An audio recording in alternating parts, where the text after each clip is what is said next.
Hi, my name is Connor Engel, back with another critique topic analysis, this time on the resolution for November-December, resolved, the United States ought to eliminate fossil fuel subsidies. Today we'll be talking about climate change, eco-security, capitalism, Afro-pessimism, and Bataille. So first off, what positions are these Ks applicable to? Well, generally, in the context of climate change being the general warming of the Earth created by the concentration of CO2 and other greenhouse gases in our atmosphere, a lot of AFs will take the policy advantage. First, either stipulating that the military will be able to use renewable energy to augment our technology and, I guess, more effective fighting force abroad, or rather that renewables are key to economic growth, transitioning from a dying market of fossil fuels and into a new burgeoning market of renewable energy. There will also be soft left affirmatives, which indicate that shifting toward a renewable market and eliminating fossil fuel subsidies will be good for environmentalism and general positive causes. Lastly, there are hard left affirmatives, which state that removing fossil fuel subsidies is good for a system of Marxism, perhaps some sort of critical race theory which alleges that the fossil fuel industry is bad toward minorities, or perhaps an ecofeminism spin which shows that the earth is uniquely linked to the concept of feminine being, and fossil fuel usage and general destroying and drilling of that earth disrupts that idea. The case we'll talk about will be broadly applicable to all these arguments, which generally will say that they don't go far enough to help the environment, or that they will go too far in keeping the sort of mindset of environmental exploitation for their own benefits, even if they're potentially using more renewable forms of energy. So first we'll start with the eco-security K. I think this is going to be one of the stronger, more common critiques on the topic. And it centers around this idea of the security of our countries. More specifically in this context, the security of countries when it comes to energy and environment. But to understand this, we have to understand the broader concept of security, which is derived as a concept of international relations, essentially the way countries communicate and interact with each other.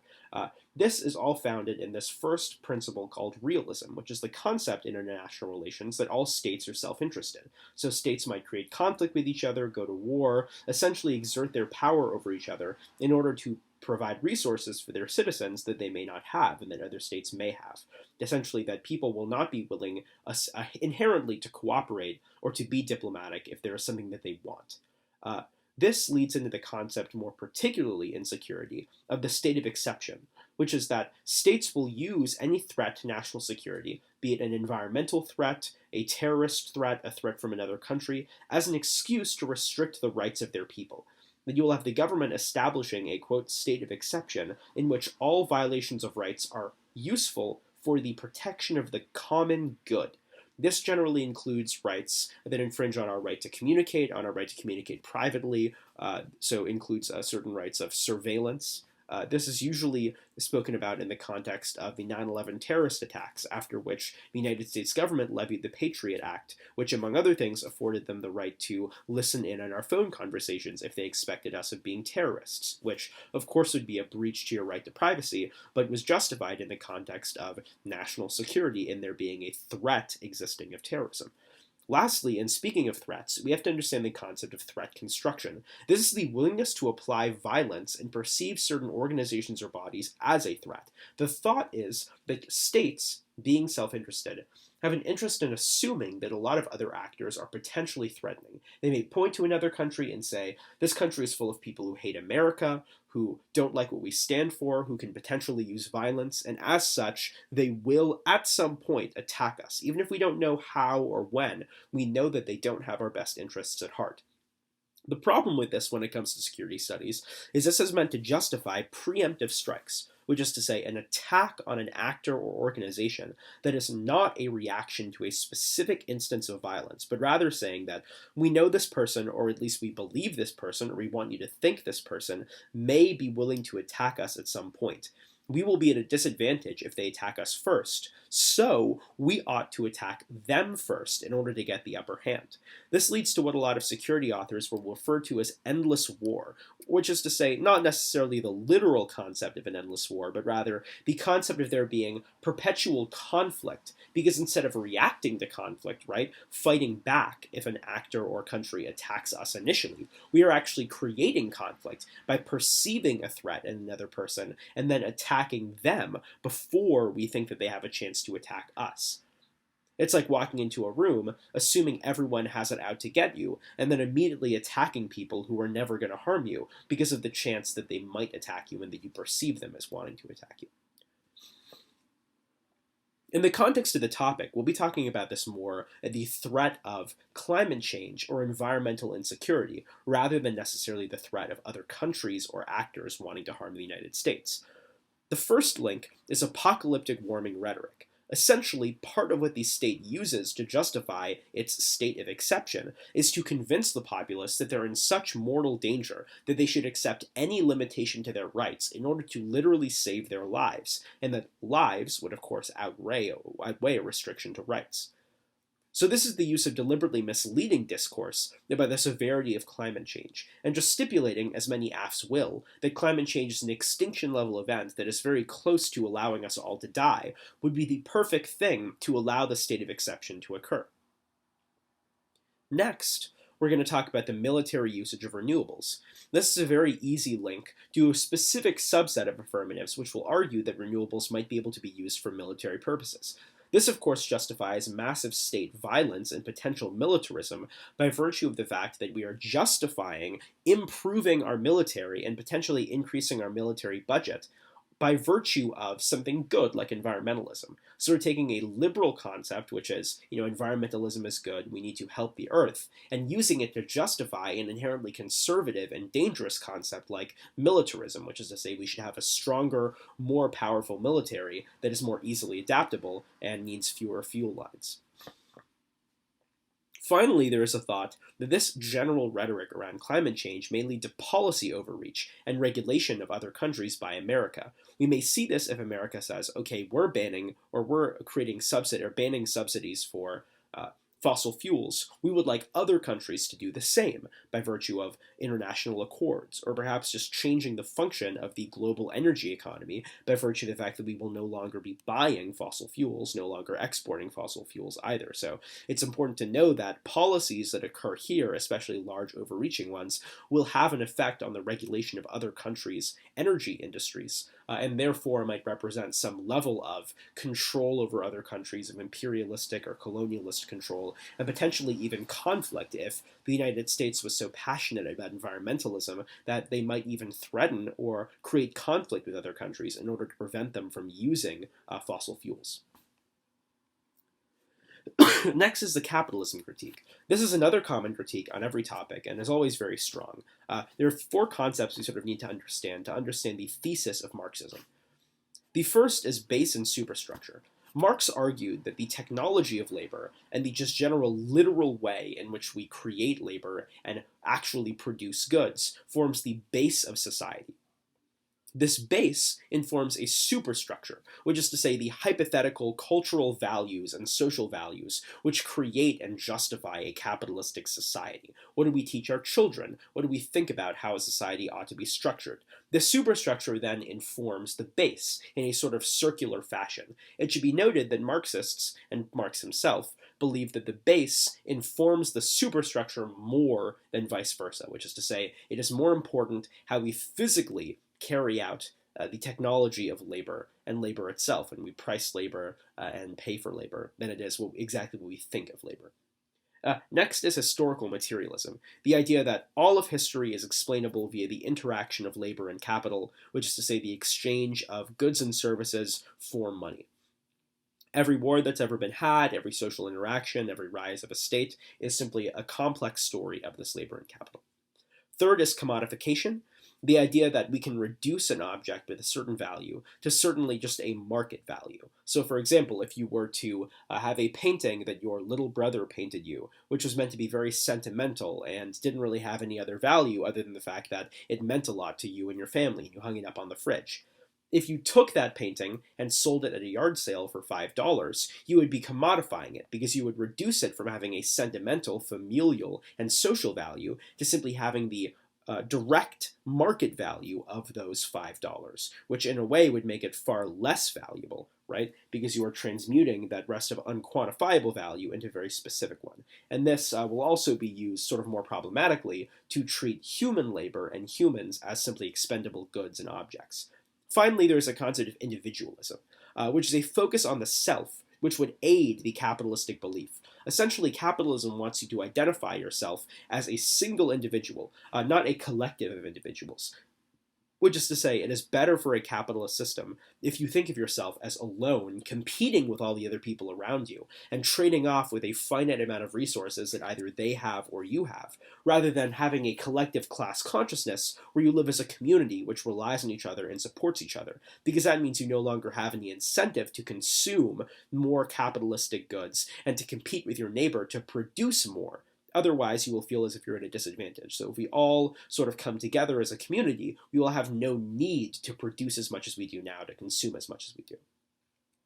Towards the particular links on this topic, the first is the sort of reformism link. This is the general idea that we simply eliminate subsidies to the fossil fuel industry instead of eliminating the industry itself, which is to say, we allow a corrupt capitalistic industry which is destroying the environment to subsist, but we simply deal it a marginal blow by having the government no longer fund it. The argument here being that this is just a ruse of solvency, that we are in fact not actually harming much of these companies, we are simply not making them as profitable as they could be, and then pretending as if we have actually done something productive, when in fact we have simply ensured that these companies subsist and continue to destroy the environment, simply not as fast as they did before, and we sort of delude ourselves into thinking that has changed anything. The second link is the link of green capitalism, that first of all, simply changing our mindset over to a more renewable system of energy does not necessarily get rid of the consumptive mindset. The general problem identified with capitalism by Marxists is this idea that we focus a ton on consumption and production, constantly making things, constantly using resources, which will inevitably end up in an overproduction and overuse of resources, which will destroy our country or our earth, and therefore, strain general social relations. And the idea is, even using renewable energy doesn't necessarily get rid of the consumptive mindset. It just means we can consume as much as we want, because whatever we consume will be replaced, and we're sort of drawing upon sources of energy that are essentially infinite. The second is that renewables can still cause harm to the environment, that there is still a sense of green capitalism in which companies will still open up many factories which create a ton of pollutants, creating solar panels, or destroy environments to create geothermal plants, and they will, continue the same ruthless level of capitalism and consumption, but they will have the sort of excuse that they are doing something positive for the environment, when in fact they have not sort of changed the way they go about viewing consumption and the environmental harm. They simply are now patting themselves on the back and giving themselves a sort of liberal, moral free pass to continue to act as they had been previously. Next, we'll talk about the Afropessimism K. This again as being a generic on every topic because it really only has to do broadly with the way in which we view Black life in America, and specifically governmental reform in America as relates to the Black populace. So the general thesis of ontology, of Afropessimism, is this sort of discussion of ontology. Ontology being the study of being, what it means to exist and to be human. There are two general contentions in Afropessimism. First, that all Black humans in the United States suffer from a system of social death, which is to say, there is the Black subject and the human subject. The Black subject is distinct from the human, that systems of natal alienation, which is to say, the passage from Africa to the United States in the holds of slave ships, have reduced the Black subject from the level of humanity to the level of inhumanity, the level of slave, to be exploited and used however they want by the white populace. And this was the case for hundreds of years during the times of slavery, and they allege continues to be the case now, as is proven by things like police violence and the prison industrial complex. Next is political death, the fact that the Black subject is always counterposed against the state, that the state in the United States, the government itself, is a system of exploitation of Black life, that it subsists on the death of black people and disenfranchises them in the sense that it does everything it can to restrict any right it could possibly give them. That is a sort of project of society. And the argument is that these are ontological, which is to say fixed categories of being through which black people can never transcend. Black people can never, in the United States, become anything but non-human and will never gain any modicum of political right. Secondarily, this informs a narrative of no progress, which is to say, since the time of slavery, since the site of the Middle Passage, there has been no concentrated political reform that improves the lives of black people to a reasonable capacity that we can say that they are treated as humans with political rights. And there is never going to be any hope for this sort of reform, which will improve the quality of living for black people to the state of nonviolence, which they are not constantly being killed or subjected to political disenfranchisement or imprisoned to some extent. Now, there are a few specific links to this topic. The first, we will refer back to the apocalyptic rhetoric we discussed before, that issues of climate change and large environmental concerns tend to eclipse issues of racism and structural violence by way of what we call footnoting, which is to say, black people may have a protest in which they call for less police violence, more political representation, and a common response is to say, well, aren't there bigger issues we need to be worried about, right? We're about to die in 20 years from world-consuming climate change, and we're worried about a few police officers shooting a few black people, right? And in this way, these sort of very important issues of social justice and of oppression get ignored and swept under the rug in favor of much larger existential threats like the climate. Second, there are racial harms of environmentalism that are often overlooked. That, white liberal people will pat themselves on the back and say, we have gotten rid of fossil fuels, we are now transitioning to an economy of solar panels and wind power. But we forget that the factories that produce a ton of smog and waste, that build solar panels, that put together wind turbines, are placed within minority communities and not white communities. So black people still end up suffering even from the production of renewable energy. And perhaps there are also a lot of minorities that might even be employed by the fossil fuel industry and therefore are in sort of a lose-lose situation where their communities continue to be harmed and this time they are unemployed, they have no work, because these sort of more advanced non-entry level positions that require a lot of understanding and education about solar technology are not offered to many minorities who simply don't have the same level of education as they should in order to be able to access these new current technologically based jobs. Finally, there is the sort of general concept of reformism through the government, that Afro-pessimists, given the fact that they reject the government's ability to produce any substantial reform whatsoever, would also reject environmental reform created by the government and believe that this would just be a sort of cruel hope that the government would be able to do anything that would actually benefit the environment in which black people live in and would be anything but toxic toward them. Lastly, we'll talk about the Bataille. The Bataille, admittedly, will probably be one of the most difficult positions to read on this topic, and we'll talk about it more when we get to the side note on poetry, but it's mostly because of the concept of Bataille generally, and it being very complex literature. So the first general thesis of Bataille surrounds this idea of heliocentrism, which is to say a focus on the sun, and the general economy. Essentially, Bataille asserts that there is an infinite surplus, and that is the fundamental problem of human existence. Essentially, this surplus, as he says it, and the concept of the general economy of this surplus, is the concept of literal energy that is derived from the sun, and that also sort of creates the basic chemical reactions within the human body that constitute actual energy. He insists that the sun provides a sort of surplus of energy that no human civilization could ever accept, absorb, or utilize in its entirety, given that it is essentially infinite energy. And he interprets the expansion of the economy and the growth of industry, in short, the entire progress of modernity, as an attempt to try and absorb and overall diminish the pressure of this surplus of energy. However, this would lead to a sort of infinite growth of industry, an infinite expansion of the economy, given that there is no way for us to ever expend this infinite surplus of energy. To be clear, this is an argument similar to Marxism about anti-capitalism, that this sort of expression of a surplus of energy is often also framed as luxuries that we are able to spend a ton of resources and money on, given the existence of tons of resources, and that a sort of capitalist, exploitative, over-consuming system is inevitable at the point at which we constantly fight the fear of scarcity and rely on this consistent surplus of energy that we will always have.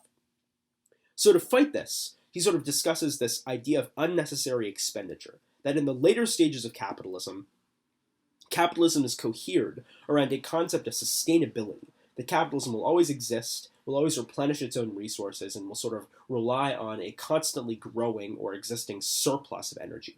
His argument is that we should unnecessarily expend goods and services. We should buy things and destroy them, take resources and waste them. And this disrupts the general mindset of a sustainable economy. That instead of creating an infinite economy and utilizing the surplus, we should do the opposite and get rid of surplus entirely. Finally, I'd like to offer a side note on poetry. What I mean by this is that Bataille, as a writer, is incredibly invested in a system of actual poetry when discussing ideas. And a lot of Bataille's ideas are really best expressed through a poetic lens, through a lens of metaphor and complex word usage. This makes Bataille uniquely very difficult to read and difficult to interpret, and admittedly provides a bit of a stumbling block in terms of clarity and obvious prescriptions as to what we should be doing and how we should be acting, especially in the case of doing your own research when it comes to Bataille. So I would advise anyone that would want to pursue this critique to very sort of take into account the fact that a lot of the ideas expressed will be very metaphorical and initially difficult to comprehend, and that it'll take a bit of parsing through some complex metaphors and very strange modes and expressions of thought in order to really derive a clear meaning and understanding.